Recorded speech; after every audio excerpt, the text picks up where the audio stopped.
The air in Maranello has never felt this heavy. As we enter the pivotal weeks of January 2026, the man who was once the chosen one is staring at the most brutal reality of his professional life. Charles Leclerc has spent 7 seasons sacrificing his prime for the red suit. But as the titles stack up for his rivals, the Prince of Monaco is starting to realize that loyalty might be a luxury he can no longer afford. Before we deconstruct the technical slanders of Project 678, I'd love for you to join our growing community of F1 enthusiasts. If you find value in these strategic deep dives, please consider hitting that subscribe button. It truly helps us continue bringing you these exclusive Paddock reports. Now let's peel back the layers of the Leclerc ultimatum and discover if the SF26 is a masterpiece of redemption or the final curtain call for a tragic hero. The 2025 campaign was meant to be the dawn of the Hamilton-Leclerc dream team, but it quickly devolved into a year of organizational despair. While McLaren and Red Bull were extracting every millisecond from their aero packages, Ferrari made the unprecedented decision to halt development on the SF25 by mid-April.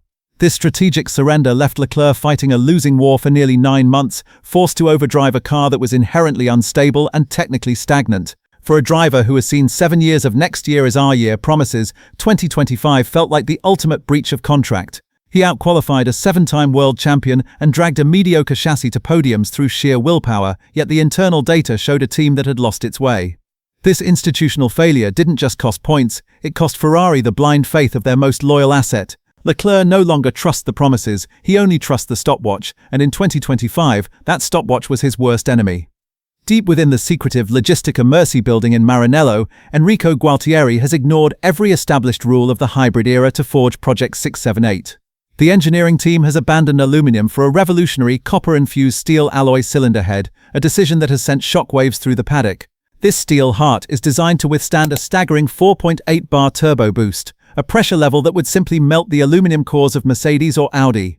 While this adds a significant weight penalty to the V6, it allows Ferrari to maintain peak thermal equilibrium and aggressive ignition timing for a full race distance without the risk of degradation. Leclerc has seen the initial dyno reports, and the numbers are terrifyingly high. This metallurgical heresy is Ferrari's last attempt to give Charles the mechanical durability he's lacked for 7 years. It's a gamble on physics, trading weight for sheer unyielding power. If this steel heart beats with the rhythm Gualtieri predicts, it will be the most robust engine in history. If not, it will be a heavy anchor dragging Leclerc's career to the bottom of the grid. The SF26 marks a total kinematic reset for Ferrari, featuring a return to pushrod suspension at both the front and the rear. The first time Maranello has committed to this layout since 2010. For Leclerc, this change is not just technical, it is personal. Throughout the ground effect era, he has battled a nervous and unpredictable front end that prevented him from trusting the car at the limit. The new pushrod configuration provides a vastly more stable mechanical platform, specifically designed to handle the rapid-fire transitions of the 2026 active aerodynamics. As the car shifts between the low-drag X mode and the high-downforce Z mode, the pushrod geometry ensures the platform remains level, maintaining a consistent aerodynamic map. Charles has spent hundreds of hours in the simulator refining the damping curves of this new system, desperate to find the mechanical grip that has eluded him for years. If the SF26 allows him to dance through the corners with the precision he once had in his karting days, the rest of the grid should be very afraid. This is the mechanical backbone Leclerc has been demanding for a decade. History is a cruel ghost in the corridors of Maranello, and the ghost of Jean Alesi is starting to haunt Charles Leclerc with terrifying frequency.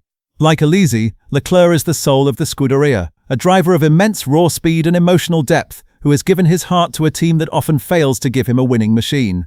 As he approaches his 30s, the label of young talent has dissolved, replaced by the weight of unfulfilled potential. He watches as Max Verstappen and Lando Norris, his generational peers, secure their places in history with multiple titles.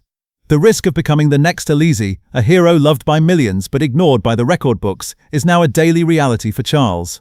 He understands that a driver's prime is a finite resource, and 7 years of loyalty have yielded 0 trophies. This generational gap is a psychological wound that only a 2026 championship can heal. The ultimatum he has delivered to Vasseur is born from the fear that his legacy is being written in the sand, while his rivals are carving theirs in granite. 2026 is the year Charles Leclerc refuses to be a tragic footnote. While Ferrari struggles with its identity, the sharks of the paddock are smelling blood. Lawrence Stroll has reportedly placed a blank check on the table for Leclerc to lead Aston Martin in 2027, offering him the aerodynamic wizardry of Adrian Newey and the industrial power of Honda. On the other side of the garage, Toto Wolff has strategically kept a seat warm at Mercedes, waiting for the July deadline in Charles's contract to be triggered. These are not just career moves, they are rescue missions for a talent that is being wasted. Leclerc knows that with the 2026 reset, jumping to a project with Adrian Newey is the most logical step for a man who values a trophy over a red suit. His management team has already established exploratory channels with both Silverstone and Brackley. The message to Maranello is clear: provide a winning car by the summer break or lose the prince to the highest bidder. For the first time in his life, Charles Leclerc is looking at the Ferrari logo and wondering if the grass is greener in silver or green. The romantic era is over. The era of strategic survival has begun. The clock is ticking toward January 23rd, the day the SF26 is unveiled to a world that is either ready to applaud or ready to mourn. This launch is not just a PR event, it is the definitive verdict on Fred Vasseur's leadership. By sacrificing 2025, Vasseur has ensured that Maranello has invested more man-hours into the 2026 rules than any other team on the grid. He has gambled his career and Leclerc's loyalty on the Project 678 concept. 3 days after the launch, the car will hit the track at Fiorano for its secret shakedown where the steel heart will finally speak. If the data from those initial laps shows even a microsecond of lag compared to the Mercedes or Honda dyno targets, the internal collapse will be irreversible. Leclerc will be watching every telemetry line with the intensity of a man looking for a way out. This January is the most high-stakes month in the modern history of the Scuderia. It is a war for the heart of Ferrari, and the road to Fiorano will either lead to the podium or to the exit door. The prince is waiting, and Maranello has no more excuses left. Ultimately, the 2026 season represents the final chapter of Charles Leclerc's red dream. The steel heart of Project 678 is either the engine of his long-awaited coronation or the final catalyst for a painful divorce. He has given his youth to Ferrari, and now he demands the throne in return. As the technical war for 2026 reaches its boiling point, the future of the sport hangs in the balance. Will the prince finally wear the crown in Italy, or will the tragedy of Jean Alesi be completed? Let us know in the comments. Is it time for Charles to join Newey at Aston Martin? If you want to stay ahead of every technical leak and strategic shift in the 2026 era, don't forget to subscribe and join us on this journey. This is Formula Perspective, and the grid is about to be rewritten forever. We'll see you at the launch.